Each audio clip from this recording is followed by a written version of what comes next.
Ryan Jarrell here for All Access MMA, and my next guest picked up a split decision win at LFA 118 over Leandro Gomes. And of course, it is Askar Askar on the show. How are you, man? Good, good. How are you? I'm good. And the first thing I got to start with whenever I hear a split decision victory, I automatically wonder, if you're a fighter, whether you're the winner or the loser, what are you thinking when the judges are getting ready to render their decision? Because you just never really know what judges are looking at nowadays. There's so many bizarre, finishes as far as who they says won versus who they say lost. So what were you thinking? Do you feel like you did enough to get the W? Man, you're not lying about that. It was nerve-wracking, definitely. It was an experience, but I mean, at the end of the day, it was gonna play out. I was gonna play out. I try not to dwell on it until I hear the decision.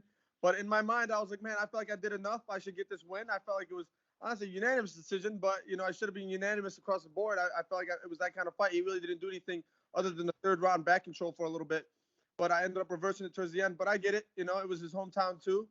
So I was surprised that it was a split, but I was just happy I got the win.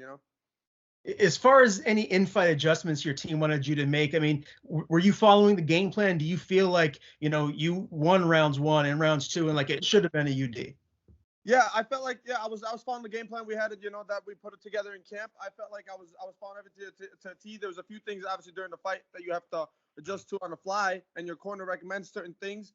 But I felt like in the fight, I was in total control. I was pressuring. That was the biggest thing. Keep him on the back foot. Don't let him come forward with his crazy kicks and jumping knees and side kicks and all that. Keep him on the back foot and box him up. Use my hands. Use my pressure. Use the takedowns if I feel like they're there. But man, I felt like I was landing pretty good.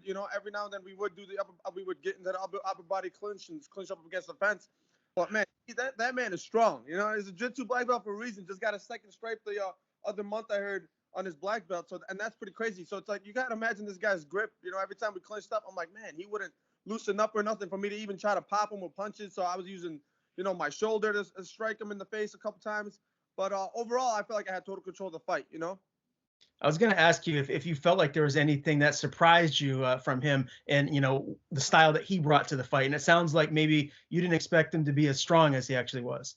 Yeah, his grip definitely was, you know what I mean? It makes sense. He's a black belt. I've rolled with black belts before, and you definitely could tell the difference between rolling with a purple belt, a blue belt, even a brown belt, and a black belt, and he just had a very tight grip, so that kind of shocked me in the fight, but I should have maybe mentally prepared myself a little bit more, be like realistic that he was going to have that kind of grip, and I needed to work about ways of breaking out of it and all that.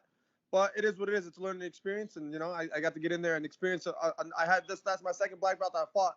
First dude didn't have that type of grip, and he was cheating by trying to hold the inside of my glove. But this guy's grip just straight up was strong. Do you have a black belt? No, sir. I just got my purple actually. So okay. Yeah, I just got my purple, and yeah. I love jiu-jitsu. I haven't done gi in a while because, now we're on my factory X and I'm focused more on just purely MMA, and overall. But honestly, I should throw the gi on a couple times, especially during the winter times because it's cold. So it's like, why not? Keep you warm and you can do some jiu-jitsu. There you go. I like that answer. Well, I'm sure the black belt is right around the corner, my friend. So keep on grinding. Congrats on the purple belt. There you go. Thank you. Now, I know a win's a win, right? That's really all that matters is that you notch a victory here. But are you pleased with the performance, or are you disappointed that you didn't finish him or get a UD? Like looking forward, I know the goal is the UFC, and you were right there before. So how happy are you with this win and this performance? I mean, overall, I'm happy because obviously a win is 10 times better than a loss. You know what I mean? I'm coming off a loss. I was in a dark place mentally. I felt like I needed to cross a hurdle, and with this fight. All I was getting told in camp was just to impress myself and just give my max effort, and I feel like I did that. And I mean, at the end of the day, this is a learning experience, and it's just about taking one fight at a time and experiencing it. You know what I mean? It's not like I had a ton of experience before where I'm in these 3-round fights, or especially going up against a guy that came up jiu-jitsu black belt, high level dude. So I take it all with a grain of salt. I'm just able to get in there and fight and experience it one step at a time. And I know eventually the more I get in there and the more calm you are in a situation, and just like every other fighter, you're able to get the finishes. But for now, I'm in that stage where I'm just hammering away, working hard. And I know eventually when I start connecting more with punches and putting combinations together and just spending time in the cage and using the new system I'm in, I'm going to start getting finishes. I feel like I hit hard, especially for 35. Now you're out at Factory X now in Denver, Colorado. Was this your first official camp under that new gym? Yeah, pretty much. It was.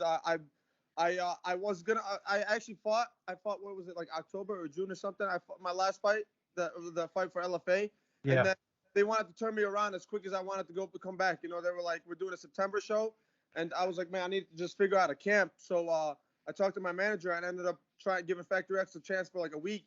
And when I talked to Coach Mark and explained to him, I'm like, I have 6 weeks until September, and I want to take this fight for LFA, and he recommended for me to not take the fight and go do camp with them for 3-4 months, and then we could get a fight scheduled and get going. So I did that. You know, I was like, I took full belief in his system, and after that week or two of just being training there, just made me realize that, man, this man knows what he's talking about. If I just listen and just not be stubborn and let my ego take over, I'm just let them take full control, and we'll be good. So I did that. We ended up moving out.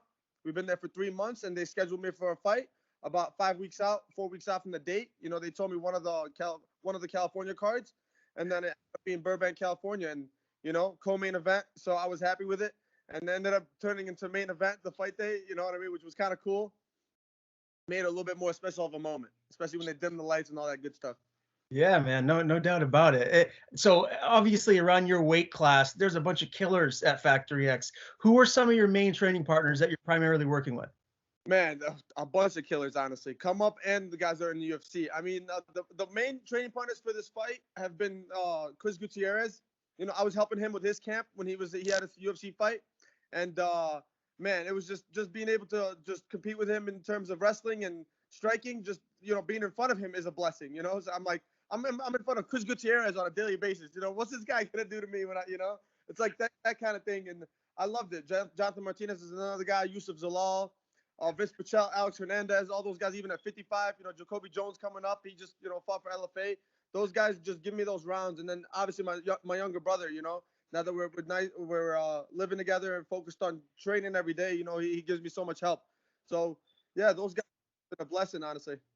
Yeah, I can only imagine, man. When you're in there and you're actually sparring and you guys are getting after it, is there like a breaking point where you guys realize, okay, this isn't an actual fight. We're just trying to sharpen our skill sets and become better mixed martial artists. Like, because I got to imagine it must be kind of difficult sometimes to not go all in and just want to go and take someone's head off, especially with the level that you and the rest of your partners are at.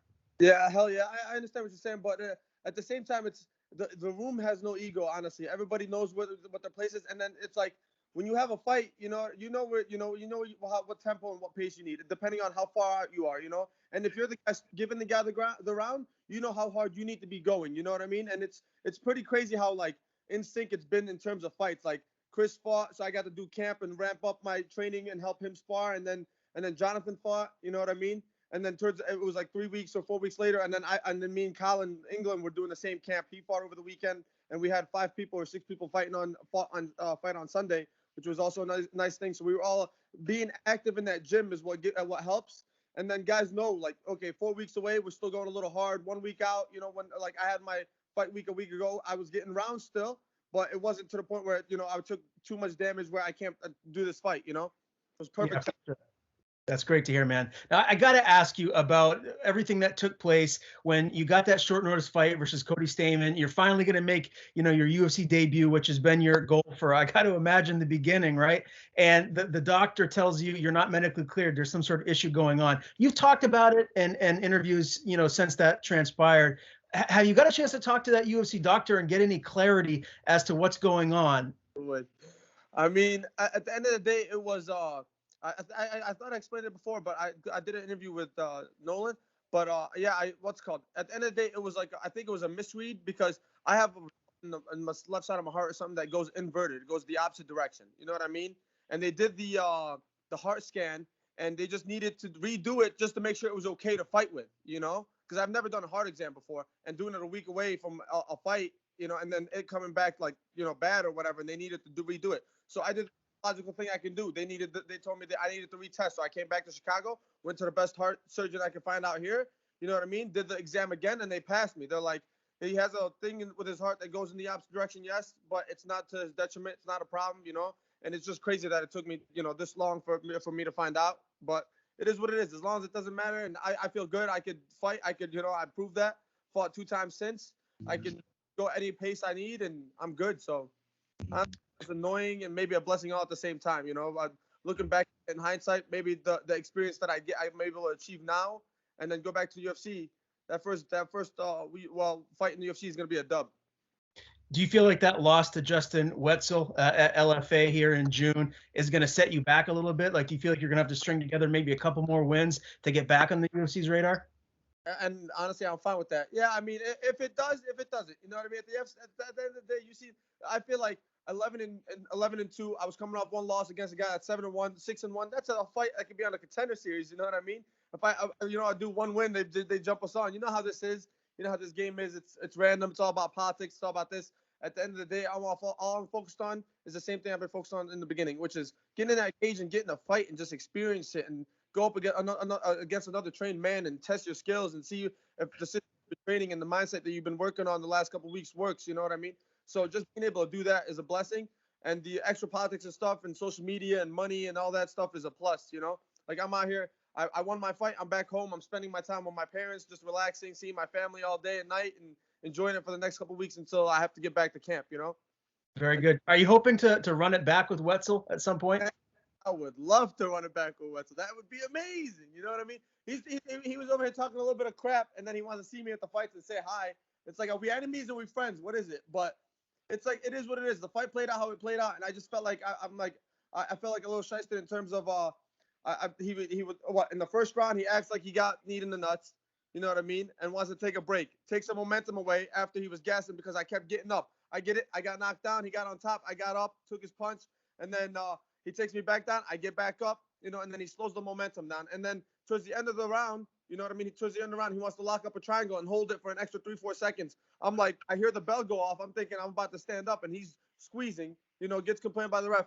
And then go to the second round, and he got me with a good kick in the body. It tightened up my abdomen. I felt like maybe something with the weight card or something with, you know, with the training, whatever it could be. It was something where I felt like my body was going to break, and he got his win. It is what it is. You know, it was a TKO finish by him. He's over here calling it a knockout. You know, it wasn't shit, but it is what it is. I'll live with it.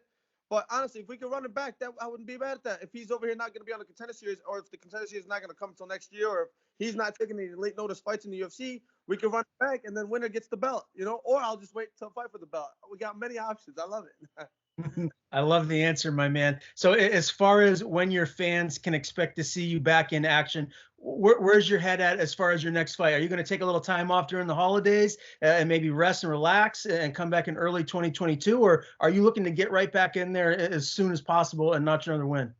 I mean, I don't know about rest and relax, but I'm still focused on just spending the time with the family for the holiday up until at least Thanksgiving, and then I'm gonna fly back to Denver and just, you know, isolate again. And that's one of the best things, just isolate and focus on training day and night, you know, and the goal. But I think I'm gonna probably be back in there sometime next year, you know, early on, January, February, whenever the LFA has a decent show, you know, I could jump on. That'd be nice.